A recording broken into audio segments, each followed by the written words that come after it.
संभाजी ब्रिगेडचे प्रदेशाध्यक्ष प्रवीणजी गायकवाड सध्या आपल्यासोबत आहेत। खरं तर आज सर्व अक्कलकोट इथला प्रकार झाल्याच्या नंतर आज तुम्ही शरद पवार यांची भेट गेली, काय भेटी दरम्यान चर्चा झाली? नाही, माझ्यावर झालेल्या हल्ल्यानंतर अगदी जीव घेणं आला होता काय त्याच्यातनं मी वाचलो होतं। साहेबांची काळजी ठीक आहे बाबा, एक आजोबा आणि नातवाच्या नात्याने त्यांनी ती मला सतत फोन करत होते, काळजी घे सांगत होते। आणि आत्ता त्यांनी झालेले घडलेल्या परिस्थितीचं माहिती घेण्यासाठी वृत्तांत देण्यासाठी मी त्यांना आलो होतो। आणि मग त्यांना तो वृत्तांत दिल्यानंतर त्यांनी म्हणले व संरक्षणाची काळजी घेतली पाहिजे, धोका वाढलेला आहे, परिस्थिती चांगली नाही आहे। तर ते म्हणले की पोलीस संरक्षण का घेत नाही? तर मी म्हणलो जिथं पोलीस सहकार्य करत नाही, पोलीस स्टेशनला घडलेला गुन्हा माहिती आहे, त्याच्यावर कलमं लावली जात नाही, बेलेबल कलमं लावली जातात आणि महाराष्ट्र सरकारच्या मंत्रालयातनं फोन येत आहेत, अशा परिस्थितीमध्ये म्हणलं मी पोलिसांवर विश्वास कसा ठेवू? आणि मग ते म्हणले ठीक आहे, मग किमान कार्यकर्ते तरी बरोबर असले पाहिजे, जीविताला धोका झाला नाही पाहिजे, परिस्थिती विदारक आहे आणि अशा परिस्थितीमध्ये तब्येतीची पण काळजी घ्यावी असं त्यांनी प्रेमापोटी सांगितलं। खरं तर पोलीस संरक्षणासंदर्भात तुम्ही काय पुढे काय मागणी करणार आहे? काय मी तुम्हाला सांगतो की दाभोळकरांची हत्या झाली, कलबुर्गींची झाली, पानसरेंची झाली, गौरीलक्ष्मींची झाली, त्या वेळेस पण सरकारने मला विचारलं होतं, पोलीस कमिशनर पुणेनी मला सांगितलं होतं की तुम्ही संरक्षण घ्या। माझं असं मत आहे की जर लोकशाहीमध्ये आपण संरक्षणात वागायची परिस्थिती निर्माण झाली तर लोकशाहीला धोकाच निर्माण झाला। आणि आम्ही काय चुकीचं मांडतोय? मानवता मांडतोय, समता मांडतोय, घटनेचे मुद्दे मांडतोय। तर मी संरक्षण त्यावेळेस पण नाकारलं होतं, अन्य लोकांनी घेतलं होतं पण मी काही त्यावेळेस घेतलं नाही।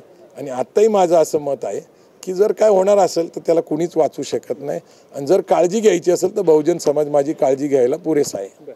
खरं तर फुले, शाहू, आंबेडकर यांचा विचार घेऊन तुम्ही पुढे जात आहेत असं तुम्ही म्हणतायत, मात्र तुम्ही हे जे वक्तव्य करताय याच्याशी तुम्ही विसंगत आहात। खरं तर अशी कृती करत नाहीत असं लक्ष्मण हाके थेट तुमच्यावरती आरोप करत ते म्हणतायत की संभाजी ब्रिगेड करून आत्तापर्यंत कधीही अहिल्यादेवी होळकर यांची जयंती साजरी झालेली आहे। नाही, कसं आहे की लक्ष्मण हाके यांची सध्या मनस्थिती चांगली नाही। ते स्वतःला खूप एक मोठे कार्यकर्ते समजतात, ती चांगली गोष्ट आहे, माझे ते अत्यंत जवळचे मित्र आहेत, पण त्यांचं स्मृतिभ्रंश झालेलं आहे। त्यांना माहीत नाही आहे की 31 मे 2003ला राष्ट्रीय समाज पक्षाचा जो कार्यक्रम होता चौंडीला, त्या कार्यक्रमाला मी प्रमुख पाहुणा म्हणून राष्ट्रीय समाज पक्षाची भूमिका मांडायला आणि तिथून पुढे 2 वर्ष आदरणीय माधव जानकर यांच्याबरोबर फिरलो आणि त्यांचे हे युवक शाखेचे अध्यक्ष होते। गोपीचंद पडळकर सुद्धा राष्ट्रीय समाज पक्षात होते आणि माधव जानकर यांचं माझं नातं हे जवळपास भावाचं असल्यासारखे। आम्ही एकत्रित रिडॉलसमध्ये काम केलेले, जरी संभाजी ब्रिगेडचं काम करत होतो तरी रिडॉलसचं काम झालं होतं, रिपब्लिकन डाव्या आघाडीचं। आज असं नाही, आज माझा स्वतः भाचा हा कोण आहे त्यांना माहिती आहे ना, भूषण सिंग होळकर माझा सक्का भाचा आहे। धनगर समाजाचं माझं नातं आज सार्वजनिक अधोरेखित करायची गरज नाही आहे। मी अहिल्याबाई होळकरांचं करत नाही असं ते म्हणतात। दर 31 मेला मी तिथं कार्यक्रमाला आहे, त्यांच्यावर पुस्तक लिहिलेत, पुस्तकं प्रकाशित केलेत, त्यांच्यावर फोटो प्रकाशित केलेत, चित्र प्रकाशित केलेत। आता जे फोटो उपलब्ध नव्हते होळकरांचे म्हणजे मल्हारराव होळकरांचे ते काढलेत। आणि माहितीसाठी सांगतो की वापगावला रयत शिक्षण संस्थेच्या ताब्यात असलेला राजवाडा पवार साहेबांच्या मदतीने तो मोकळा करण्यात आलेला आहे। अन्यत्र शाळा हलवण्यासाठी जागा घेण्यात आली आणि त्यासाठी अजितदादांनी 6 कोटी रुपये दिले, काम सुरू झाले। वापगावमध्ये काय करायचे? मल्हारराव होळकरांचं स्मारक व्हावं, ज्यांचं तिथं राज्याभिषेक झाला। होळकर घराण्याशी माझं नातं आहे ना, मी राजघराण्यातला आहे, मी सयाजीराव गायकवाडांचा वारसदार आहे। हाके बिके सारखे लोक कशाला हाका मारतात? ते माझ्याकडे येऊन बसलेले होते की लोकसभेला तिकीट पाहिजे आदरणीय पवार साहेबांचं, ETVनी तशी बातमी दिली होती, पण राजकीय मर्यादा आणि परिस्थिती बघता त्यांना नाकारली। त्याच्यापेक्षा त्यांनी चांगला संवाद ठेवला असता, चांगला मार्ग स्वीकारला असता तर त्यांना राजकारणात यशस्वी आहे। रोज उठायचं आणि काहीतरी बोलायचं, कुणावरही आरोप करायचे। हा मला आजही अभिमान आहे की लक्ष्मण हाके प्राध्यापक माझे मित्र आहेत, याच्या पलीकडे आमची मैत्री टिकणारच आहे। पण कुठल्याही आंदोलनात उठायचं आणि आपलं तोंड घालायचं हे बरोबर नाही, कारण लोकशाहीसाठी लढतोय आम्ही काय केलं काय नाही अख्ख्या महाराष्ट्राला माहिती आहे। तुमच्या प्रमाणपत्राची गरज नाही। डॉक्टर साळुंखेंना महाराष्ट्र भूषणसाठी मागणी केली होती, डॉक्टर जयसिंगराव पवारांना केली होती, मामा देशमुखांना केली, त्यांना मिळाली नाही। तर महाराष्ट्रामध्ये आम्ही त्यांना विश्वभूषण आदरणीय शरद पवार साहेब आणि छत्रपती शाहू महाराजांच्या हस्ते दिला। हे कोण आहेत महाराष्ट्राचे? आणि जे सांगतात ना ते विसरतात ज्यावेळेस जातीय द्वेष पसरवतात। या महाराष्ट्राची जी पिढी घडली ना ती अखिल भारतीय मराठा शिक्षण परिषदेच्या शिक्षणाची चळवळीने शाहू महाराज जेदे, केशवराव जेदे, शंकरराव मोरे यांनी महाराष्ट्रात ज्या ग्रामीण शिक्षण संस्था तयार झाल्यात या मराठा लोकांनी तयार केल्यात. त्यातनं सगळंच बहुजन समाज, दलित समाज सगळेच शिकले ना. आणि ते शिकले म्हणून तर ही परिस्थिती आहे ना. सहकाराच्या चळवळीमध्ये तुम्ही जर बघितलं तर सगळ्या सहकार चळवळ कुठं उभं राहिल्या. निश्चित त्यांचं म्हणणं बरोबर आहे की मंडल कमिशन नंतर देशभरामध्ये राजकीय वातावरण बदललं आणि मग ओबीसी समाजातनं अनेक नेतृत्व पुढे आले, त्या राज्याचे मुख्यमंत्री झाले. महाराष्ट्रामध्ये तसं झालं नाही अशी मांडणी माधव जानकर करत आलेले. त्यांचं म्हणणं की किमान धनगर समाजाचे 60 आमदार असले पाहिजे. पण तिथली राजकीय परिस्थिती, राजकीय पक्षाची तिथलं ताकद, तिथली जातीय समीकरणं, तिथलं जे तालुक्याचं राजकारण, प्रतिनिधित्व याच्यावर ते अवलंबून आहे. फक्त मराठा म्हणून राजकारण होत नसतं. मराठा राजकारणाचा अर्थ बहुजन राजकारण आहे. बहुजन हिताय, बहुजन सुखाय. उगाच मराठ्यांना टार्गेट करून काहीतरी मिळणार नाही. त्यांना काय वाटतं की बाबा भाजप सतत त्यांना जवळ करेल. आता ते उद्धव ठाकरेंच्या शिवसेनेचे प्रवक्ते होते. तर काय करायचं आपण सांगा तुम्ही. उठायचं कुठल्याही गोष्टीवर, बोलताना कुणाबद्दल बोलतोय, कुठल्या काळात बोलतोय याची जबाबदारी पार पाडली पाहिजे. मी वाचाळवीर आहे का काय? अहो 7 पुस्तकं लिहिलेत, 150 पुस्तकं प्रकाशित केलेली आहेत. अनेक लोक मला टी व्हीवर बघतायत, ऐकतायत. 3000पेक्षा भाषणं केलेली आहेत. मग आता करायचंय काय? लक्ष्मण हाके नावाचा माणूस अलीकडे लोकांना माहीत झालाय. 25 वर्ष लोक मला महाराष्ट्रात ओळखतात. मी काय काम करतो हे माहिती आहे. 350 शाळा आहेत जिजाऊन मंदिरच्या. त्या शाळेत काय आम्ही जात बघून प्रमाणपत्र बघून देतो काय? माझ्या 350 पतसंस्था आहेत, 9 बँका आहेत. मी एक एक गोष्ट जर सांगत बसलो तर रात्र पुरायची नाही. पण आमची माहिती तर घ्या तुम्ही, आमचे मित्र आहे. आम्ही ज्यावेळेस सांगतो तर चौंडीला राष्ट्रीय समाज पक्ष याच्यातनं राजकीय कारकीर्द सुरू करणाऱ्या लक्ष्मण हाके कार्यकर्त्यात बसलेले होते. मी स्टेजवर राष्ट्रीय समाज पक्ष आणि अहिल्याबाई होळकर यांची भूमिका मांडत होतो. त्यांनी एक थेट तुमच्यावरती आरोप असाही केला की प्रवीण गायकवाड हे शरद पवारांच्या छत्रछायेत वावरतात आणि दुसरी गोष्ट म्हणजे प्रवीण गायकवाड हे व्यावसायिक सामाजिक कार्यकर्ते आहेत. नाही, मी काय आहे आणि मी काय असलं पाहिजे हे कुणी ठरवायची गरज नाही. मी सांगितलेलं आहे की राजकारणाबद्दल माझं मत वेगळं आहे. मला आदरणीय कांशीराम यांचं राजकारण आवडतं. 85% बहुजन समाजाला घेऊन आवडतं. त्यांचं पुस्तक माझ्या हस्ते प्रकाशित झालं ठाण्याला, कांशीराम साहेबावरचं. CP थोरातांनी लिहिलेलं. का बरं मला बोलवलं? पण एक नातं असतं एका आजोबाचं आणि माझं. आता दुसरा प्रश्न असा आहे की आदरणीय शरद पवार साहेब आत्ता त्यांनी महाराष्ट्र कुस्तीगीर परिषदेचं मीटिंग घेतली. क्रिकेट असोसिएशनमध्ये आहे.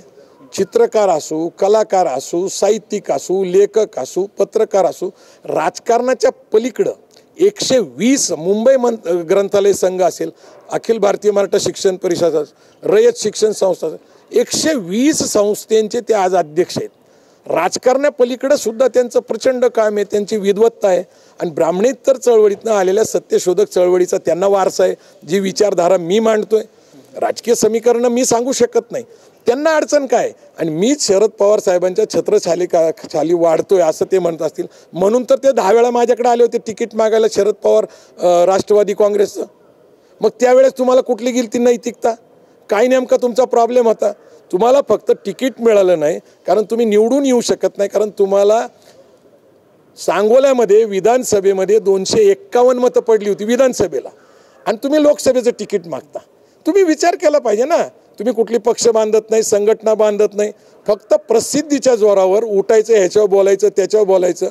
मला असं वाटतं माझ्या मित्राला लक्ष्मण हाकेंना सांगायचं आहे, तुम्ही प्राध्यापक आहात, शिकलेले आहात. राजकारणात प्रसिद्धीपेक्षा ग्राउंडचं काम करणं गरजेचं आहे. आज महाराष्ट्र का पेटलेला आहे? का आंबेडकरी चळवळीचे लोक रस्त्यावर आलेत? का मुस्लिम समाज रस्त्यावर आलेला आहे? का ओबीसी समाज? श्रावण देवरे हे मान्यताप्राप्त विचारवंत आहेत, ओबीसी संघटनेचे सरचिटणीस आहे. का त्यांनी माझ्यासाठी आंदोलन केलं?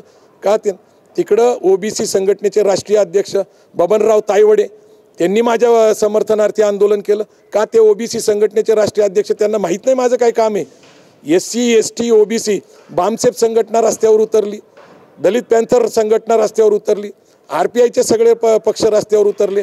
छोट्या मोठ्या संघटना माझ्यासाठी संघटनित झाल्या. जर मी फक्त मराठ्यांचंच काम करत असतो आणि पवार साहेबांबरोबरच आहे हे जर फक्त मापदंड लावायचं म्हटलं तर चुकीचं आहे. पण पवार साहेब मला काय नेहमी सांगतात, निवडणुकीपुरतं राजकारण, बाकी 5 वर्ष समाजकारण.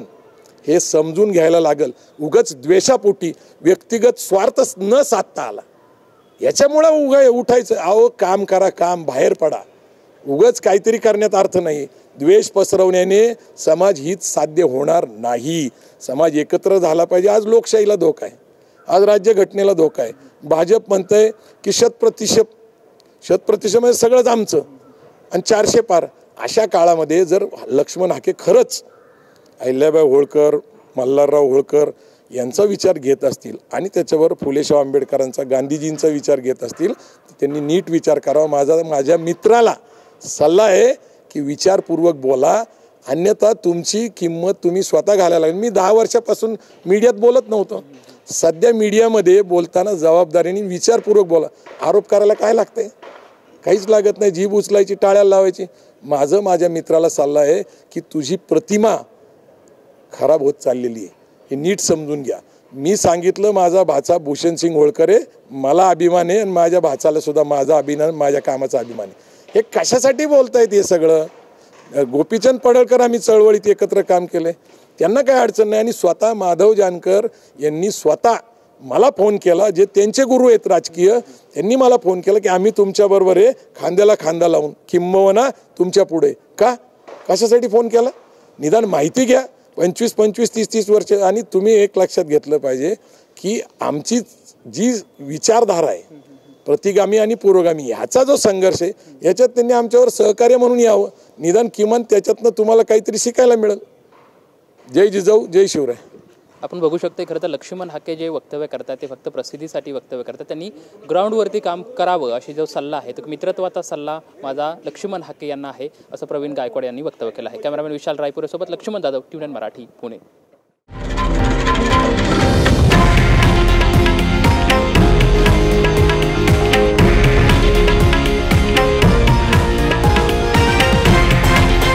हे आहे देशातील नंबर 1 न्यूज नेटवर्क आणि आपण पाहत आहात TV9 मराठी, एकमेव.